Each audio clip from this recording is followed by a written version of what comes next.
ವಾಲ್ಮೀಕಿ ಹಗರಣದ ಕಾವು ಹೋರಾಟ ಮತ್ತಷ್ಟು ತೀವ್ರಗೊಳಿಸ್ತಾ ಇದ್ದಾರೆ ಬಿಜೆಪಿ ಮತ್ತೆ ಜೆಡಿಎಸ್ನ ನಾಯಕರು. ಇವತ್ತು ವಿಧಾನಸೌಧವನ್ನ ಮುತ್ತಿಗೆ ಹಾಕೋದಕ್ಕೆ ಸಿದ್ಧತೆಗಳನ್ನ ಕೂಡ ಮಾಡಿಕೊಂಡಿದ್ದಾರೆ. ಆ ಕುರಿತ ಬ್ರೇಕಿಂಗ್ ಅಪ್ಡೇಟ್ ಬರ್ತಾ ಇದೆ, ಬನ್ನಿ ನೋಡ್ತಾ ಹೋಗೋಣ. ವಾಲ್ಮೀಕಿ ಹಗರಣದ ಕಾವು ಹೋರಾಟ ಮತ್ತಷ್ಟು ತೀವ್ರಗೊಳ್ತಾ ಇದೆ. ಬಿ ನಾಗೇಂದ್ರರನ್ನ ಸಂಪುಟದಿಂದ ವಜಾ ಮಾಡುವಂತೆ ಬಿಜೆಪಿ ಪಟ್ಟನ್ನ ಹಿಡಿದಿದೆ. ನಾಗೇಂದ್ರ ರಾಜೀನಾಮೆಗೆ ಇಂದು ಬಿಜೆಪಿ ವಿಧಾನಸೌಧ ಚಲೋವನ್ನ ಕೂಡ ಹಮ್ಮಿಕೊಂಡಿದೆ.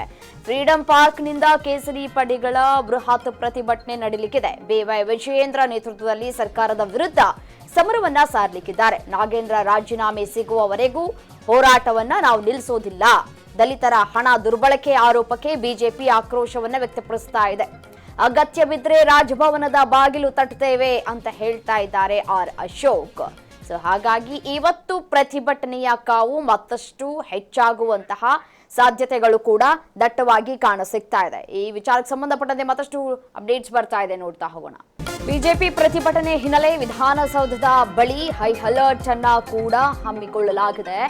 ವಿಧಾನಸೌಧ ಸುತ್ತಮುತ್ತ ಪೊಲೀಸ್ ಬಿಗಿ ಬಂದೋಬಸ್ತ್ ಅನ್ನ ಕೂಡ ತೆಗೆದುಕೊಳ್ತಾ ಇದ್ದಾರೆ. 2 ಎಸ್ಪಿ, 5 ಎಸಿಪಿ, 15 ಕೆಎಸ್ಆರ್ಪಿ ತುಕಡಿಯನ್ನ ನಿಯೋಜನೆ ಮಾಡಲಾಗಿದೆ.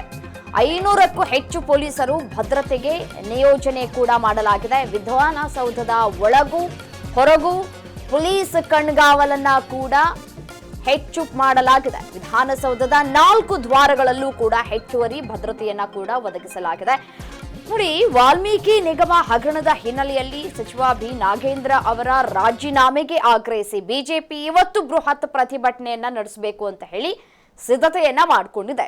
ಫ್ರೀಡಂ ಪಾರ್ಕ್ನಿಂದ ವಿಧಾನಸೌಧದವರೆಗೆ ಬೃಹತ್ ಪ್ರತಿಭಟನಾ ಮೆರವಣಿಗೆ ಮಾಡೋದ್ರ ಮುಖಾಂತರ ಮುತ್ತಿಗೆ ಹಾಕೋದಕ್ಕೆ ಪಕ್ಷವು ಯೋಜನೆಯನ್ನ ಕೂಡ ಹಾಕೊಂಡಿದೆ. ಬೇಕಾದಂತಹ ಸಿದ್ಧತೆಗಳನ್ನ ಈಗಾಗಲೇ ಮಾಡಿಕೊಂಡಿದೆ.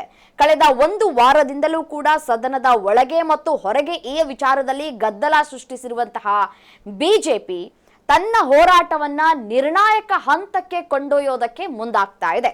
ಇವತ್ತು ಸಾವಿರಾರು ಕಾರ್ಯಕರ್ತರ ಜೊತೆಗೆ ಬಿಜೆಪಿ ನಾಯಕರು ವಿಧಾನಸೌಧಕ್ಕೆ ಮುತ್ತಿಗೆ ಹಾಕೋದಕ್ಕೆ ಅಖಾಡವನ್ನ ಸಜ್ಜುಗೊಳಿಸಿಕೊಂಡಿದ್ದಾರೆ.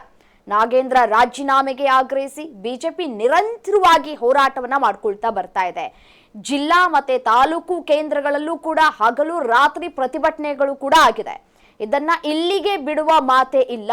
ದಲಿತರ ಹಣ ಲೂಟಿ ಮಾಡುವುದನ್ನ ರಾಜ್ಯದ ಜನರು ಕೂಡ ಖಂಡಿಸಿ ಪ್ರತಿಭಟಿಸ್ತಾ ಇದ್ದಾರೆ. ಅವರು ನಾಗೇಂದ್ರ ವಿರುದ್ಧ ಧ್ವನಿ ಎತ್ತಿದ್ದಾರೆ. ಇದರಿಂದ ಇಡೀ ಸರ್ಕಾರವೇ ಇಕ್ಕಟ್ಟಿಗೆ ಸಿಲುಕಿಸುವಂತಹ ಪ್ರಯತ್ನಗಳನ್ನ ಬಿಜೆಪಿ ಮಾಡ್ಕೊಳ್ತಾ ಇದೆ. ವಾಲ್ಮೀಕಿ ನಿಗಮದ 187 ಕೋಟಿ ರೂಪಾಯಿ ಲೂಟಿ ಮಾಡಿ ಕರ್ನಾಟಕ ಮತ್ತು ತೆಲಂಗಾಣದ ಚುನಾವಣೆಗೆ ಬಳಕೆ ಮಾಡಿಕೊಂಡಿದ್ದಾರೆ. ಬಳಸಿದ್ದಕ್ಕೆ ದಾಖಲೆಯನ್ನ ನೀಡಿದ್ದೇವೆ ಅಂತ ಹೇಳ್ತಾ ಇದ್ದಾರೆ. ನಾವು ಹಗರಣವನ್ನ ಖಂಡಿಸಿ ಪ್ರತಿಭಟನೆಯನ್ನ ಮಾಡ್ತಾ ಇರೋದ್ರಿಂದ ಹೆದರಿರುವಂತಹ ಆಡಳಿತ ಪಕ್ಷ ನಮ್ಮ ವಿರುದ್ಧವೇ ಪ್ರತಿಭಟನೆಯನ್ನ ಮಾಡೋದಕ್ಕೆ ಬೀದಿಗಿಳಿತಾ ಇದೆ. ಸತ್ಯವನ್ನ ಮುಚ್ಚಿಡೋದಕ್ಕೆ ಪ್ರತಿಭಟನೆಯನ್ನ ಮಾಡ್ತಾ ಇದ್ದಾರೆ ಅಂತ ಹೇಳಿ ಆರ್ ಅಶೋಕ್ ಲೇವಡಿ ಮಾಡ್ತಾ ಇದ್ದಾರೆ.